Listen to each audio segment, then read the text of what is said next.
Historically speaking, at least, the British royal family has succumbed to a wide variety of unfortunate events. Vikings, VD, hunting accidents, Prussians, and that's only to name a few. Well, folks, it looks like now we can officially add a couple of new names to that list, specifically that of a soccer star and his pop star turned designer wife. This Week Beckham, the Netflix limited series about sporting great David Beckham and his wife Victoria Beckham, former Spice Girl turned designer and mother, continued to set the bar even higher when it comes to a successful documentary. The show scored the number 1 spot on the streamer, and even now, weeks after its release, it has only slipped down one single notch. They were the it couple back in the 90s and the aughts, and essentially overnight, the show has remade the couple into newly hot commodities. Naturally, when thinking about the incredible success of this British couple, our mind shifted to consider a certain royal couple who also attempted to make it big with a docu-series on Netflix, but didn't quite hit the mark like Bex and Posh have.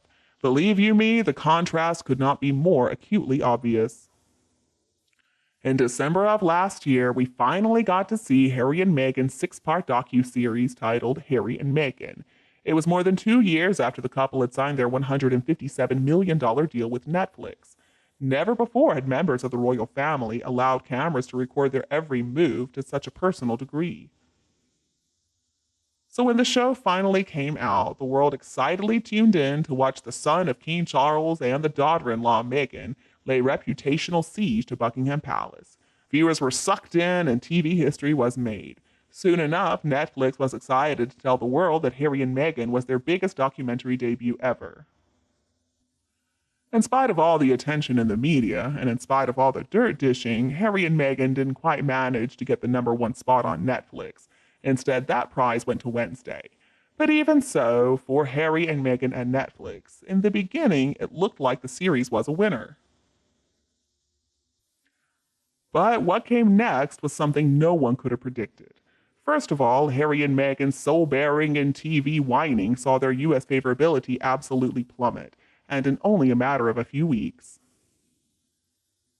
Between the beginning of December 2022 and January 18th of 2023, Harry fell 45 points in terms of public opinion in the US, and Meghan fell 36 points according to polling done by Redfield and Wilson for Newsweek.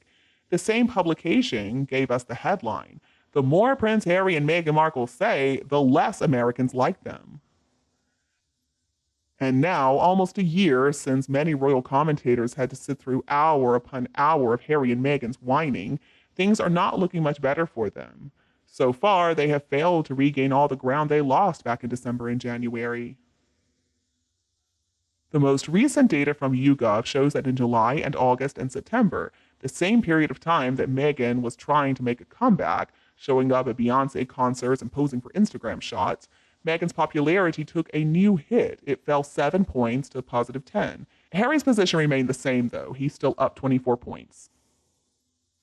And then last week, Family Guy joined South Park and SNL in making fun of Meghan and Harry, portraying their lives as mostly empty and meaningless. But over in the land of the Beckhams, things couldn't be brighter. People love the show, and as a result, David Beckham and Victoria Beckham are right back in the spotlight. Since their show's debut, David has gained 500,000 social media followers, and there's renewed global interest in the couple. I bet Victoria is so excited she might allow herself a single piece of chocolate. If you look at Google Trends data, you can see that the release of Beckham's series has seen a big spike in associated searches. It completely outstrips the comparatively minor jump in search interest that went along with Harry and Meghan's release. And then on Rotten Tomatoes, Beckham has an average audience score of 98%. Harry and Meghan's docuseries was 19%. Anna Wintour even showed up to the Beckham premiere, and there are also reports that Victoria is going to be making a documentary of her very own. I think you get the point here. Out of the Beckhams and the Sussexes, one Netflix series has proven to be a big hit, and also a huge asset to the couple's image.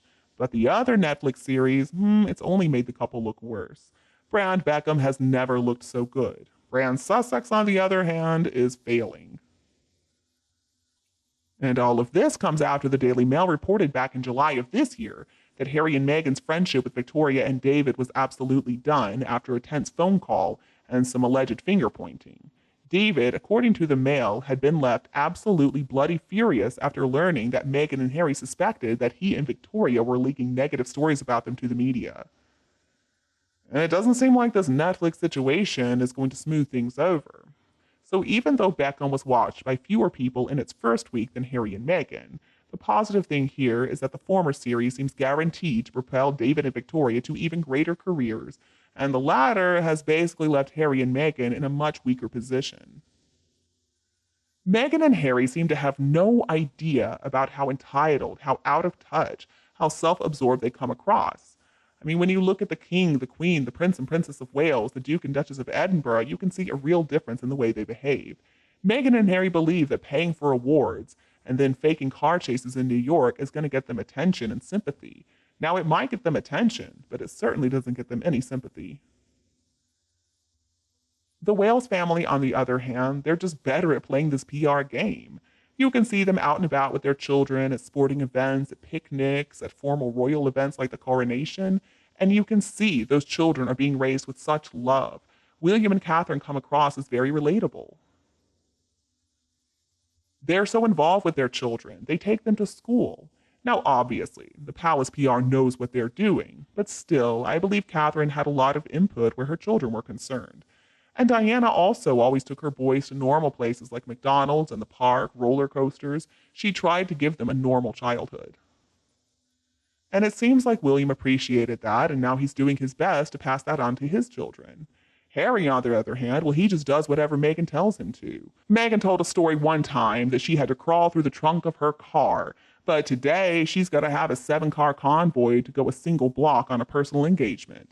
On the bright side, at least she's not doing any royal duties. The stories Meghan tells are completely insane, and usually they don't even make sense. I mean, that story about crawling through the trunk of a car.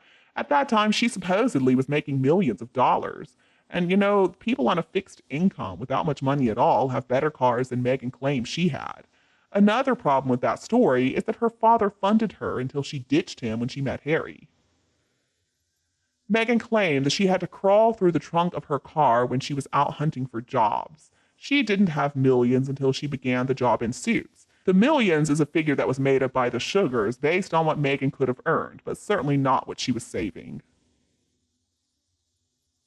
My video today has ended. What do you think about Meghan? Please tell me your opinion below in the comments. Don't be afraid to like and share this video with anybody else who would enjoy it. And besides that, please subscribe to Kate Middleton and the Queen channel to get more updates in the future. Thank you so much for watching, goodbye, and I'll be back to see you all tomorrow.